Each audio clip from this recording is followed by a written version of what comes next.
नमस्कार दोस्तों, ocean network में आपका स्वागत है। मैं हूं ओमकार चौधरी। अस्वस्थ होने के कारण कल दिन भर और आज भी दिन भर कोई प्रोग्राम कर नहीं पाया, तो इसके लिए सबसे पहले क्षमा। और बड़ी खबर से आज के कार्यक्रम की शुरुआत करते हैं। अ, नए उपराष्ट्रपति चुने गए हैं सीपी राधाकृष्णन। उनको 452 वोट मिले हैं और विपक्ष के साझा कैंडिडेट सुदर्शन रेड्डी को 300 वोट मिले हैं। जो शुरुआती जानकारी है वो ये है कि काफ़ी सांसदों ने क्रॉस वोट किया है राधाकृष्णन जी के पक्ष में। तो नए उपराष्ट्रपति चुन लिए गए हैं राधाकृष्णन। और हमें ये बात याद रखनी चाहिए कि ये आरएसएस की पृष्ठभूमि से हैं और ये एम वेंकैया नायडू के बाद दूसरे ऐसे उपराष्ट्रपति बनने जा रहे हैं जिनकी पृष्ठभूमि आरएसएस की है, हार्डकोर आरएसएस की। और ये मैं आरएसएस का नाम क्यों ले रहा हूं, हम कार्यक्रम के अंतिम हिस्से में इस पर चर्चा करेंगे। अब आइए जो आज की मूल खबर जिस पर हम आज डिस्कशन भी करेंगे वो है ये कि हमारे एक और पड़ोसी देश नेपाल में तख्ता पलट हुआ है और वहाँ के प्रधानमंत्री केपी शर्मा ओली को इस्तीफा देना पड़ा है। इससे पहले आप जानते हैं कि मैं केवल बांग्लादेश से शुरुआत नहीं करूंगा कि बांग्लादेश में ऐसा हुआ था, बल्कि मैं आपको स्मरण कराना चाहता हूं कि म्यांमार में सू की को जेल भेज दिया गया था। वहां पर सेना ने एक तरीके से आधिपत्य कर लिया था शासन पर। अफगानिस्तान से चुनी हुई सरकार को विदा करके तालिबान ने कब्जा कर लिया था। पाकिस्तान में चुने हुए और लोकप्रिय प्रधानमंत्री इमरान खान की पार्टी को ज्यादा सीटें मिली थी, इसके बावजूद उनको उठा करके जेल में ठूंस दिया गया और सेना ने और संभवतः अमेरिका की इच्छा से वहां भी ऐसे लोगों को सत्ता में बैठा दिया गया जिनके पास लोकप्रिय वोट नहीं था। श्रीलंका में राजपक्षे का तख्ता पलट दिया गया था। लगभग ऐसी ही हिंसा देखने को मिली थी जैसी अब नेपाल में दिखाई दे रही है या इससे पहले हमने बांग्लादेश में देखी थी। बांग्लादेश में पिछले साल 5 अगस्त को शेख हसीना की सरकार का भी तख्ता पलट दिया गया था और हेलीकॉप्टर से उनको देश छोड़ना पड़ा था, भारत में शरण लेनी पड़ी थी। वो अभी भी भारत में ही हैं। इसके अलावा अगर आज की बात करें तो केपी शर्मा ओली, उनके गृह मंत्री, उनके कई मंत्री, कई पूर्व प्रधानमंत्री और मंत्री जिनके घरों को आग लगा दी गई है, यहाँ तक के पार्लियामेंट को फूंक दिया गया है और प्रधानमंत्री का जो अधिकृत आवास है उसको भी जला दिया गया है। अभी जानकारी मिली है कि केपी शर्मा ओली जिस जिले को बिलोंग करते हैं वहाँ जो ओली का एक टावर था उसको भी आग लगा दी गई है। जो मेन काठमांडू का एयरपोर्ट है उसको बंद कर दिया गया है, वहाँ से उड़ानें संचालित नहीं हो पा रही हैं। हमें नहीं भूलना चाहिए कि मालदीव्स में भी हिंसा हुई थी और कई आस पड़ोस के देशों का लगभग यही हाल हुआ है। ये सब क्यों हो रहा है जरा इस पर चर्चा करेंगे। और जो लोग जरा कुलांचे भरने लगे हैं कि देखिए साहब इतने देशों में तख्ते पलट दिए गए हैं, क्या भारत में भी ये संभव है? पहली बात तो ये है कि इस तरह की गुस्ताखी, सोच की गुस्ताखी होनी ही नहीं चाहिए। नंबर दो, भारत एक जीवित और ज्वलंत लोकतंत्र है। आज भी जिसका मुजाहिरा देखने को मिला है, जब बैलेट पेपर से ही, मतपत्र से ही, जिस पर यह विपक्ष जोर देता रहा है, उपराष्ट्रपति चुने गए हैं। अब सीधे जुड़ते हैं वीरेंद्र नाथ भट्ट जी के साथ और जरा इस पर चर्चा करते हैं कि हमारे आस पड़ोस में ये हो क्या रहा है। ये स्वतः स्फूर्त है या कहीं से वित्त पोषित और संचालित है? इसके पीछे का असली माजरा क्या है? क्या ये भारत को डराने की भी कोशिश हो रही है? इसी पर चर्चा करेंगे। वीरेंद्र जी, बहुत स्वागत है आपका। नमस्कार। नमस्कार। तो वीरेंद्र जी, एक और देश हमारा पड़ोसी नेपाल, क्या कहेंगे? नेपाल में तख्ता पलट क्यों हुआ? देखिए, तख्ता पलट तो हुआ है, लेकिन यहाँ पे स्थितियां इतनी खराब नहीं थी जितनी कि बांग्लादेश में या श्रीलंका में या म्यांमार या बर्मा में, या जिस तरीके से अभी अभी अभी इसी महीने जो हिंसा हुई है इंडोनेशिया में हुई है। और वहाँ बहाना था कि वहाँ के जो जो मेंबर ऑफ पार्लियामेंट है उनके उनके भत्ते बहुत बढ़ा दिए गए, और उनका वेतन बढ़ा दिया गया, तमाम चीजें गई थी। और वहाँ महंगाई बहुत है, उसको वापस ले लिया गया और सरकार ने संभाल लिया मामले को। लेकिन नेपाल का मामला तो कई साल से सुलग रहा था।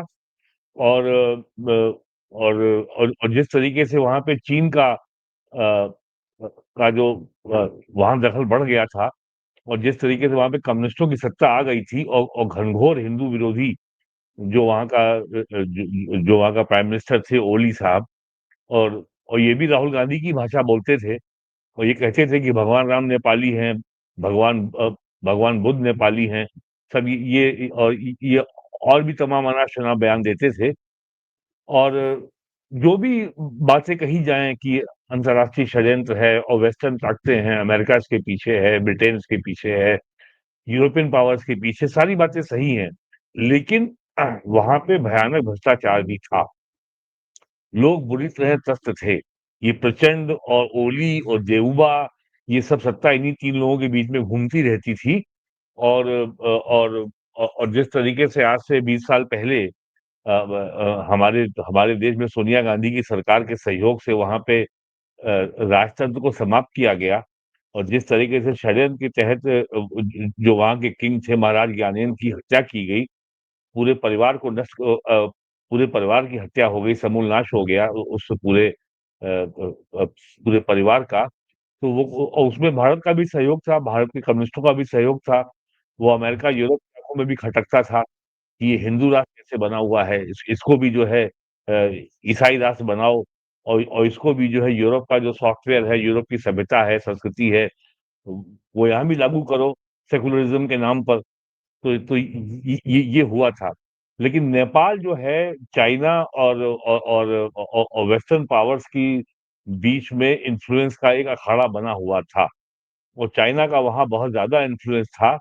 और भारत सरकार अपने तरीके से, खासकर जब से मोदी जी आए हैं, उन्होंने तो हर संभव तरीके से विश्वास बहाल करने की कोशिश की थी। राजीव गांधी के समय तो रिश्ते बहुत खराब हो गए थे, क्योंकि सोनिया गांधी को जाना था पशुपतिनाथ मंदिर काठमांडू में, और जिसकी उनको अनुमति नहीं मिली, क्योंकि वो मंदिर केवल हिंदुओं के लिए है। तो सोनिया गांधी को लगा कि ये तो हमारा अपमान है। तो उस समय जो जो इंडिया ने ब्लॉकेट किया था, और सारी आवश्यक वस्तुओं की सप्लाई रोक दी थी नेपाल में। अटल जी के समय भी रिश्ते ठीक हुए थे। लेकिन वर्तमान हालत जो ये है, अगर इसको हम इस संदर्भ में देखें, जो अभी हाल में अगस्त 2024 में जो बांग्लादेश में हो चुका है, जो पिछले वर्ष अभी उसके पहले जो श्रीलंका में हो चुका है, उसके पहले जिस तरीके से पाकिस्तान में इमरान खान का तख्ता पलट किया गया, चूँकि वो अमेरिका के इशारों पर चलने को तैयार नहीं थे, लिहाज़ा आज वो जेल काट रहे हैं।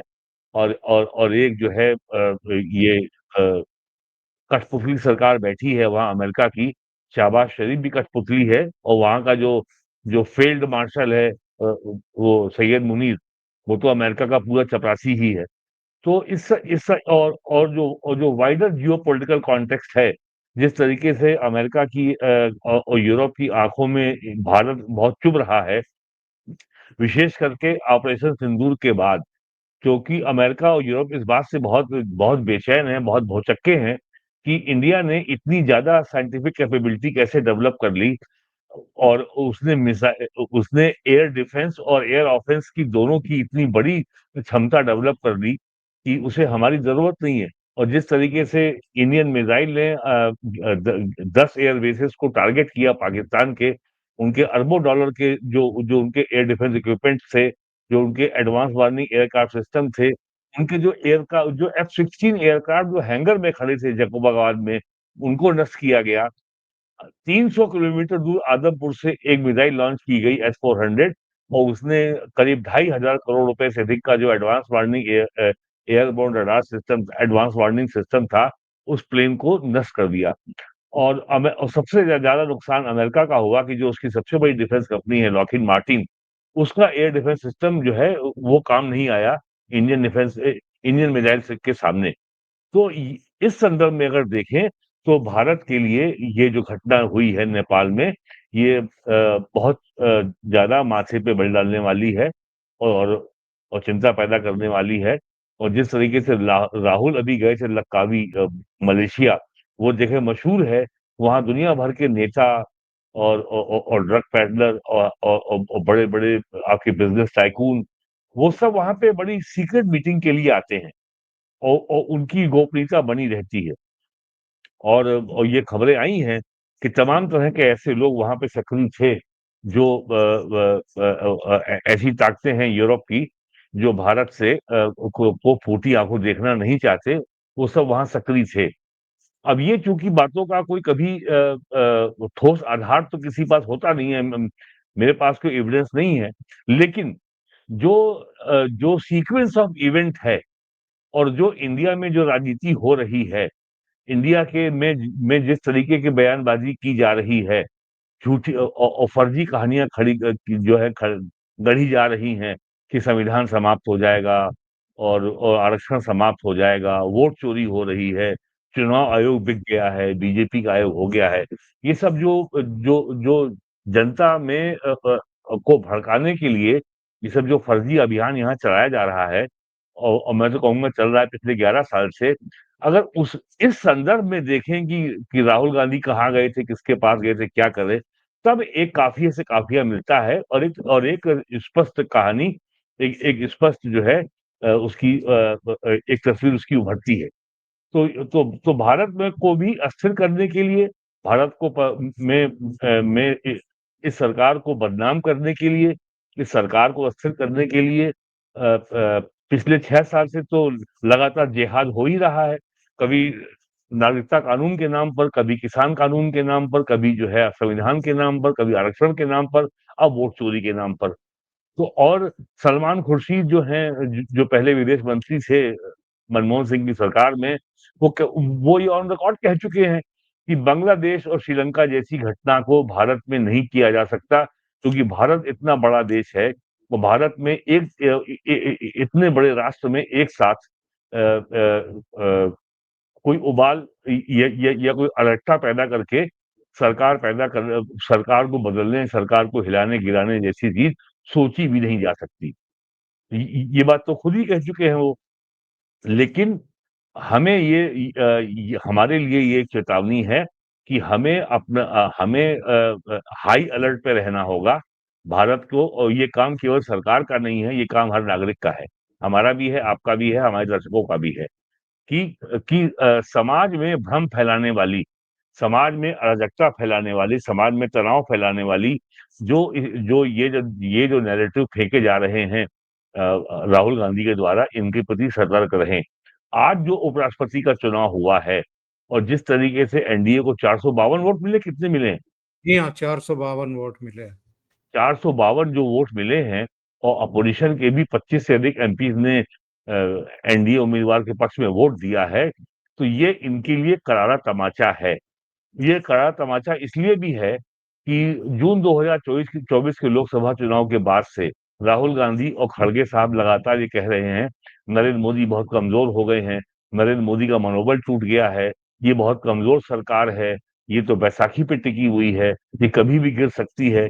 लेकिन पिछले 14 या बल्कि 15वां महीना है, 15 महीने के कार्यकाल में जिस तरीके से मोदी सरकार ने काम किया है, तो कोई भी ये नहीं कह सकता कि इस सरकार की जो कार्यशैली है उसमें 14 से 24 के बीच में जैसी कार्यशैली थी, कोई अंतर आया हो। सरकार उसी आत्मविश्वास के साथ काम कर रही है, प्राइम मिनिस्टर उसी आत्मविश्वास के साथ काम कर रहे हैं, बल्कि ऑपरेशन सिंदूर के बाद भारत के रक्षा एस्टेब्लिशमेंट में, भारत की वायुसेना में, भारत की नौसेना में और थल सेना में एक नया आत्मविश्वास आया है और दुनिया को नया संदेश गया है कि you can not mess with India.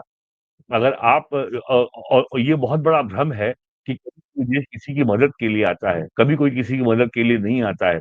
यदि आपके पास अपनी आर्थिक ताकत है, तो दुनिया आपके पास आएगी और आपके पास अपना अगर साइंटिफिक रिसर्च एंड डेवलपमेंट है और आपके पास अपने अस्त्र-शस्त्र को विकसित करने की क्षमता है, तो और आप उसको दिखा सकते हैं, तो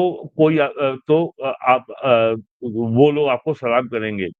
चीफ ऑफ डिफेंस स्टाफ ने अभी अपने भाषण में जनरल अनिल चौहान ने कहा कि भारत 4 देशों से लड़ रहा था। उन्होंने चौथे का नाम नहीं लिया। पाकिस्तान, चाइना और चौथा था अमेरिका। क्योंकि अमेरिका के मिलिट्री एडवाइजर्स भी ऑपरेशन सिंदूर जब चल रहा था, वो रावलपिंडी एयरबेस में मौजूद थे।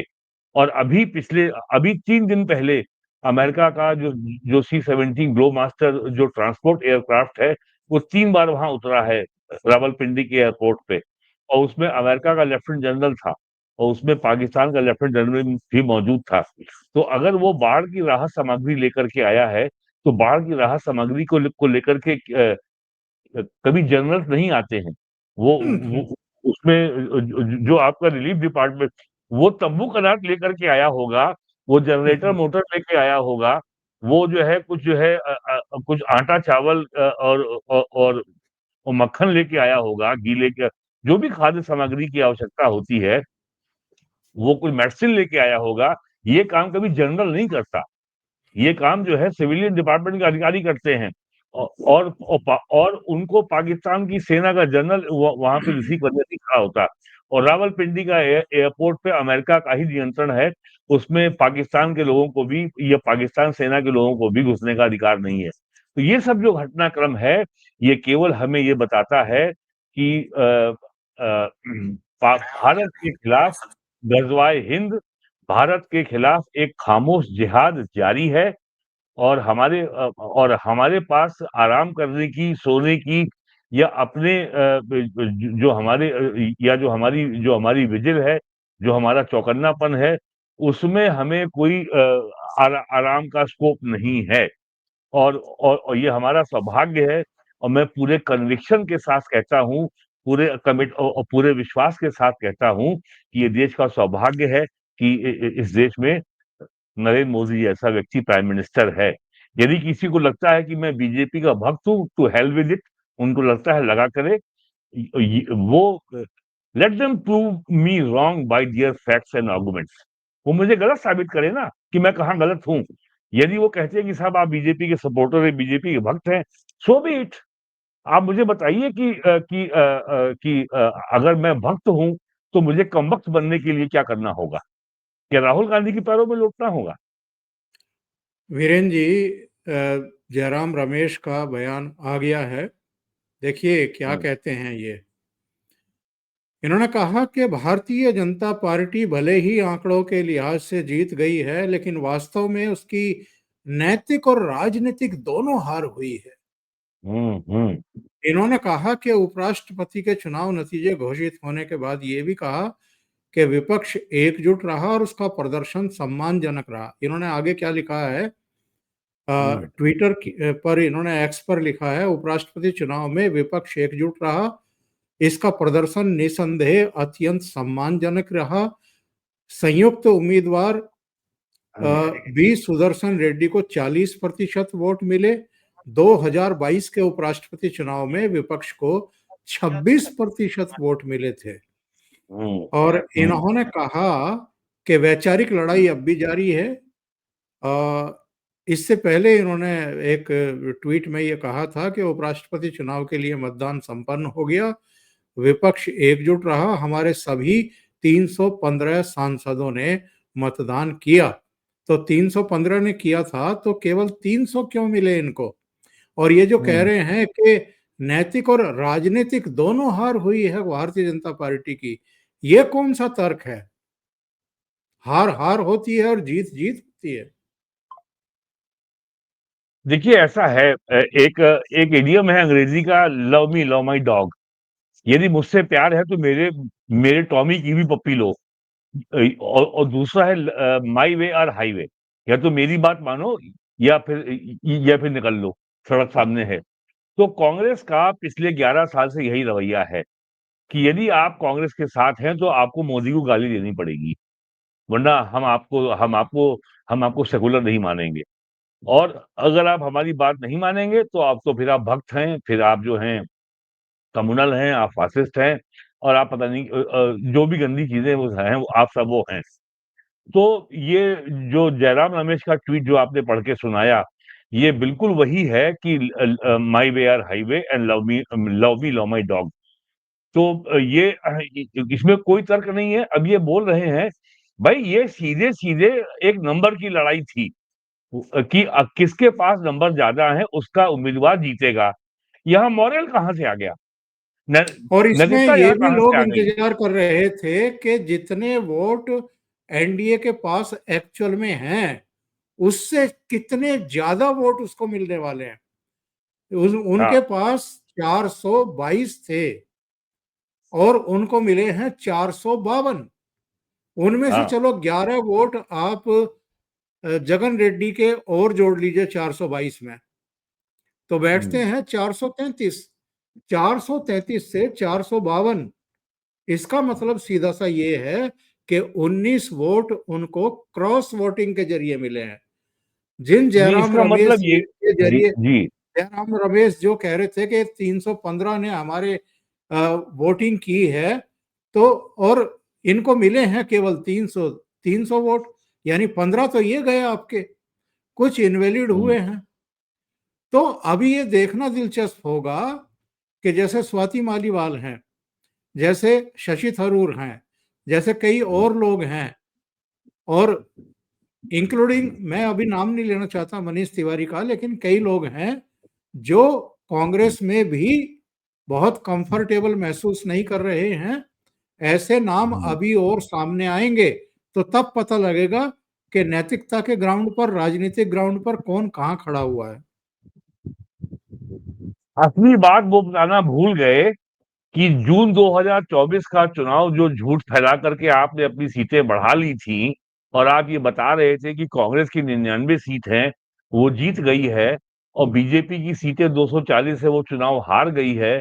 आप तब से ये कुतर्क कांग्रेस की ओर से हो रहा है। जयराम रमेश को ये बताना चाहिए था, झूठ के बल पर जून 2024 में जो हमने अपनी सीटें बढ़ाई थी, उसके बाद हमको पहला झटका लगा अक्टूबर 2024 में, जब बीजेपी ने सरकार बनाई हरियाणा में। फिर अगला झटका लगा नवंबर 2024 में, जब बीजेपी ने सरकार बनाई महाराष्ट्र में। फिर तीसरा झटका लगा फरवरी 2025 में, जब बीजेपी ने सरकार बनाई दिल्ली में।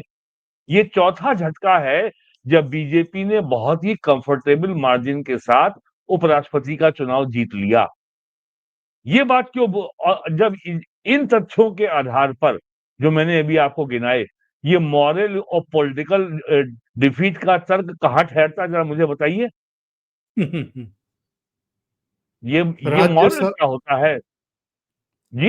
राज्य राज्यसभा के महासचिव का स्टेटमेंट भी आ गया है। हाँ, मैं उनका स्टेटमेंट दर्शकों को सुनवा देता हूं। हाँ। पी रेड्डी सुदर्शन रेड्डी को 300 प्रथम वरीयता के मत प्राप्त हुए और श्री सीपी राधाकृष्णन को 452 प्रथम वरीयता के मत प्राप्त हुए। चूंकि श्री सीपी राधाकृष्णन को अपेक्षित कोटे से अधिक वरीयता के मत प्राप्त हुए, इसलिए राष्ट्रपतीय और उपराष्ट्रपतीय निर्वाचन नियम 1974 के नियम 35 के साथ पठित राष्ट्रपतीय और उपराष्ट्रपतीय निर्वाचन अधिनियम 1952 की धारा 11 के अंतर्विष्ट उपबंधों के अनुसरण में मैं पीसी मोदी उपराष्ट्रपति निर्वाचन 2025 के निर्वाचन अधिकारी एतद द्वारा घोषित करता हूं कि श्री सीपी राधाकृष्णन भारत के उपराष्ट्रपति के पद पर विधिवत निर्वाचित हुए हैं। चलिए आ गया। तो ये उनका अधिकृत बयान आ गया है। अब जरा वापस लौटते हैं साहब नेपाल पर। दर्शकों को भी हैरानी होगी सुनकर के राहुल गांधी को श्रेय दिया जा रहा है नेपाल की हिंसा के लिए, तख्ता पलट के लिए। और ये कौन दे रहा है? मैं आपको जरा चेहरा दिखा देता हूं। ये हैं रवीश कुमार। अब इनकी जरा वाणी सुनिए, ये कैसे श्रेय दे रहे हैं। मैं केवल ऑडियो सुनाऊंगा इनकी। नमस्कार, मैं रवीश कुमार। केपी चोर देश छोड़, यह नारा नेपाल कहां से पहुंचा? वोट चोर गद्दी छोड़ से। भयंकर विद्रोह के बाद नेपाल के प्रधानमंत्री केपी शर्मा ओली ने इस्तीफा दे दिया है। संसद में लोगों की भीड़ घुस गई और संसद की इमारत में आग लगा दी गई। क्या नेपाल में भी अब बांग्लादेश की तरह हो रहा है? तो आपने सुन लिया, केपी चोर गद्दी छोड़, ये नारा कहां से गया है? ये नारा राहुल गांधी से गया है। जी हाँ, तो राहुल गांधी इनके नए पापा हैं। उनको ये प्रशस्ति, उनकी प्रशस्ति कर रहे हैं और उनको श्रेय दे रहे हैं कि नेपाल में जो तख्ता पलट हुआ है। वैसे मैं आपको बता दूं, दर्शकों के लिए जानकारी है, भट्ट साहब को तो जानकारी है इसकी। बांग्लादेश के एक पत्रकार हैं शोएब चौधरी, मैंने भी उनका इंटरव्यू किया था बाद में, और उन्होंने ये दावा किया था कि लंदन में बीएनपी के जो महासचिव हैं, यानी जियाउर रहमान के जो बेटे हैं, खालिदा जिया के जो बेटे हैं, बेगम खालिदा जिया के बेटे, उनकी राहुल गांधी से लंदन में मुलाकात हुई थी तख्ता पलट से पहले।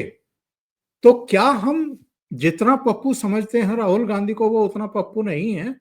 अगर उनके चंपू अपना वीडियो बना रहे हैं और नेपाल की हिंसा और तख्ता पलट का श्रेय राहुल गांधी को देने की कोशिश कर रहे हैं, इसका मायने क्या है साहब? वीरेंद्र जी जरा समझाइए। इसका मायने बिल्कुल स्पष्ट है कि काफिये से काफिया मिल रहा है और जिस तरीके से विदेशी ताकतों का जो भारत में हस्तक्षेप हो रहा है और जिस तरीके से विदेशी ताकतों के मोहरा राहुल गांधी बने हुए हैं, ये उसकी एक और किस्त सामने आ गई है। इसमें शंका की क्या बात है? और जिस तरीके से राहुल गांधी खुलकर के जो जितनी भी भारत विरोधी ताकतें हैं, वो अमेरिका में हो, वो ब्रिटेन में हो, वो या पाकिस्तान में हो, सबका जो है जो पसंदीदा चेहरा, सबका मोहरा राहुल गांधी है। इसमें क्या शक है? अब ये केवल देखना है कि और ये चाहते हैं कि सरकार कार्रवाई करे ताकि दुनिया में इनको ये जो इन्होंने कहानी फैला रखी है कि भारत में मोदी की सरकार के दौर में लोकतंत्र कमजोर हो रहा है, ताकि दुनिया में ये झूठ और मजबूत होगा कि देखो नरेंद्र मोदी की सरकार में जो नेता विपक्ष के ऊपर कार्रवाई हो रही है। ये तो जो है इसको बोलते गुड़ भरा हंसिया। अगर आप उसको चाटोगे तो आपकी जीभ कट जाएगी। तो ये तो ट्रैप ले कर ही रहे हैं, ये तो आपके लिए जाल बिछा ही रहे हैं। ये तो चाहते थे कि दिल्ली में शाहीन बाग में जो जिहाद हो रहा था दिसंबर 19 और जनवरी फरवरी 2020 में, वहां सरकार बल प्रयोग करके सड़क खाली कराए, लाठीचार्ज कराए, आवश्यक हो तो गोली भी चलाए। ये चाहते थे कि दिल्ली हरियाणा बॉर्डर पे जो पंजाब के किसान बैठे हैं, उस हाईवे को खाली कराया जाए और आवश्यक हो तो हिंसा हो, ताकि उनको एक अपना जो है जो उनका आंदोलन है उसको नई ताकत मिले, एक नया कौर मिले। इनकी सबकी खास बात ये है, ये जो आपका जिहादी गैंग है, ये कभी भी किसी भी समस्या का बातचीत के जरिए शांतिपूर्ण समाधान नहीं चाहते। ये केवल मजबूर करेंगे, they will always force A confrontation. ये हमेशा मजबूर करेंगे सरकार को कि वो कार्रवाई करे, हिंसा हो, ताकि हमको दुनिया में सरकार को बदनाम करने का मौका मिले और दुनिया में हम विक्टिम कार्ड खेल के सरकार को और बदनाम करें। और पूरा जो यूरोपियन अमेरिकन प्रेस है वो तो भारत का दुश्मन है ही, वो तो पूरा पूरा जिहादियों के नियंत्रण में है। और वो फिर जहर उगलना शुरू कर देंगे, वो अपना विश्वमन प्रारंभ कर देंगे। ये पूरा जाल बिछा हुआ, पूरा ट्रैप तैयार है ये। और ये अब तक 11 साल में कुछ नहीं कर पाए हैं। और जिस तरीके से पंजाब में बाढ़ आई है और जिस तरीके से वहां पे मान की सरकार एक्सपोज हुई है। अप्रैल में कहा गया था भाखड़ा व्यास मैनेजमेंट बोर्ड ने कि बांध का पानी रिलीज कर दिया जाना चाहिए, बांध में पानी बहुत है। और नहीं नहीं नहीं, हम तो हरियाणा और राजस्थान को पानी नहीं देंगे। अगर बांध में पानी रिलीज हो गया होता तो पंजाब में आज इतनी भयानक बाढ़ नहीं आई होती। और ये वही भगवत मान है जिसने केंद्रीय सरकार की कृषि बीमा योजना लागू नहीं होने दी पंजाब में। कहा था हम अपनी लाएंगे, अपनी योजना कभी वो लाए नहीं। लिहाजा आज पंजाब का किसान मर गया। 10 लाख से 15 लाख एकड़ की फसल वहां बर्बाद हो गई और उसको बीमा का लाभ नहीं मिलेगा। ये केवल इनकी ये केवल और ये चाहते हैं कि बवाल पैदा हो, ये चाहते हैं कि हर जगह अनरेस्ट पैदा हो, हर जगह असंतोष पैदा हो। और जैसे नेपाल में लोग सड़कों पे उतरे वैसे यहाँ भी उतरे सड़कों पे। ये इनका पूरा गेम प्लान यही है। बिल्कुल सही और कह फिर रहे रवीश हैं। कुमार देखिए और फिर कुछ रवीश कुमार बैठे हुए हैं, योगेंद्र यादव बैठे हुए हैं। कुछ ट्वीट आए हैं। अनीता जोशी जी का ट्वीट ले रहा हूँ। अनीता जी का मेरे पास कॉल भी आया था और वो थोड़ा चिंतित भी थी। उन्होंने लिखा है राहुल गांधी का इलाज जरूरी जर्नलिस्ट है। क्या है ये? क्या जर्नलिस्ट है? भारत सरकार उसकी हरकतों से अनजान है या डरती है उसके परिवार के प्रभाव से? अनीता जी, मैंने फोन कॉल सरकार पर भी आपको सरकार बताया इनके था। सरकार इनके ट्रैप में नहीं आना चाहती। ये ट्रैप प्ले यस, करते हैं, ये जाल बिछाते हैं। बिल्कुल। इन्होंने 13 महीने का वो तथाकथित किसान आंदोलन ट्रैप ही इस तरीके से बिछाया था जिसमें मोदी जाल ही सरकार बिछाया था। नहीं फंसी है, बिल्कुल नहीं हाँ, फंसी है और आगे भी नहीं फंसेगी। देखिए, हाँ। प्रधानमंत्री नरेंद्र मोदी बहुत ही मैच्योर पॉलिटिशियन है। ये जो गलती बांग्लादेश में शेख हसीना ने कर दी थी, फायरिंग खुलवा करके, वो गलती कभी भारत नहीं करेगा। नेपाल में भी करीब 30 लोग मर गए थे फायरिंग हाँ। वगैरह में, कड़ाई में, वो हम नहीं करेंगे। आपने बहुत सारे देशों में देखा होगा और जब पिछली बार डोनाल्ड ट्रंप राष्ट्रपति चुनाव हारे थे, तब आपने अमेरिका में भी देखा होगा, कैपिटल हिल में, यानी उन वहाँ की नंगा हुआ। पार्लियामेंट हाँ, पार्लियामेंट में किस तरीके से दंगाई घुस गए हाँ, थे। कोई लोग घुस गए थे। हाँ। कोई फायरिंग वहां भी नहीं हुई थी। उत्पातियों, अराजकों, देश विरोधी ताकतों और जो आपके देश में अफरा-तफरी फैला करके, अराजकता फैला करके, आगजनी करके, हिंसा करके सत्ता पलट करना चाहते हैं, उनसे निपटने के कुछ तय फार्मूले हैं। और दूसरी बात ये है कि मैं ये भी स्पष्ट करूं, मैंने अपने पूर्व के कार्यक्रमों में भी ये बात कही थी कि देखिए, ना तो भारत म्यांमार है, ना अफगानिस्तान है, ना श्रीलंका है, ना बांग्लादेश है, ना नेपाल है। भारत बहुत विशाल देश है, विविधताओं से भरा हुआ देश है। यहाँ पर अभी अगर आप देखें तो 15 तो राज्यों में भारतीय जनता पार्टी की सरकारें हैं। 15 राज्यों में भारतीय जनता पार्टी की सरकारें मतलब वहाँ का पुलिस, वहाँ का प्रशासन, वहाँ का होम डिपार्टमेंट सब भारतीय जनता पार्टी के पास है। 6 से 7 राज्यों में एनडीए की सरकारें हैं जो भारतीय जनता पार्टी की ही सहयोगी हैं। यानी वहाँ भी जो रक्षा सुरक्षा का जिम्मा है वो नरेंद्र मोदी के अधीन है, भारतीय जनता पार्टी के अधीन है। नंबर 3, जो बाकी के 6, 7, 8 राज्य बचते हैं, वहाँ विपक्षी दलों की सरकार हैं।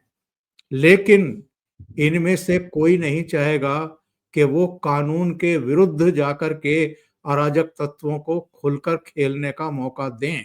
जिस दिन वो ये करेंगे, उस दिन वहाँ राष्ट्रपति शासन लग जाएगा और वहाँ भी मिलिट्री और पैरामिलिट्री ट्रूप्स जो हैं, वो लैंड कर जाएंगे। भारत में अभी भी सेना में, अर्धसैनिक बलों में, राज्य की पुलिस में जो शब्द का इस्तेमाल मैं नहीं करना चाहता था मुझे करना पड़ रहा है आज के कार्यक्रम में, उनमें अधिकांशतः सनातन धर्मी हैं, हिंदू हैं और जो राष्ट्रभक्त भी हैं।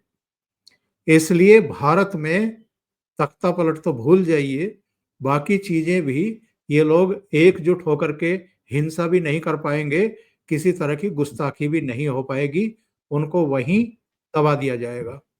तो जो लोग ये सपना देख रहे हैं या जो लोग इस सारे घटनाक्रम को, जो अफगानिस्तान, म्यांमार, पाकिस्तान और फिर श्रीलंका, फिर बांग्लादेश, फिर नेपाल तक पहुंचा है, और जो अभी एक ट्वीट आया था मेरे पास, अभी एक मैसेज आया था, किसी ने गुस्ताखी की मेरे प्रोग्राम में कि अगला नंबर भारत का है, इस तरह की बात उसने लिखी है। मैं जानता हूं ये फेक अपना चेहरा छिपा करके इस तरह की टिप्पणियां करते हैं। आप फेक आईडी होगी कोई? हाँ, अपना अपना नाम तक लिखने की ऐसे गीदड़ों को हिम्मत नहीं होती है। ये इसने टिप्पणी की है अभी थोड़ी देर पहले कि अब भारत की बारी है। तो मैं ऐसे लोगों को ये बताना चाहता हूं कि भारत की इस एकता, अखंडता, संप्रभुता और लोकतांत्रिक चुने तरीके से चुनी हुई सरकार को अस्थिर करने के बारे में सोचना भी मत। यहाँ ये संभव ही नहीं है। जी। लेकिन प्रयास होगा। आज जैसे लखनऊ से 125 किलोमीटर दूर बहराइच शहर में ट्रैफिक रोकने का प्रयास किया गया, जो नेपाली आबादी थी। बहराइच का जो नेपाल से बॉर्डर है, रुपैडीहा में, वहां पर भी बॉर्डर पर ट्रैफिक बंद कर दिया गया था। और नेपाल साइड में जो बॉर्डर चेक पोस्ट है, उस पे भी नेपाल में हमले हुए, और वहां सारे जो जो नेपाल पुलिस के, नेपाल कस्टम के लोग थे, वो सब चेक पोस्ट छोड़ के भाग गए थे। लेकिन जो भारत का सशस्त्र सीमा बल है, उसने वहां मोर्चा संभाला और वहां कोई गड़बड़ उसने नहीं होने दी।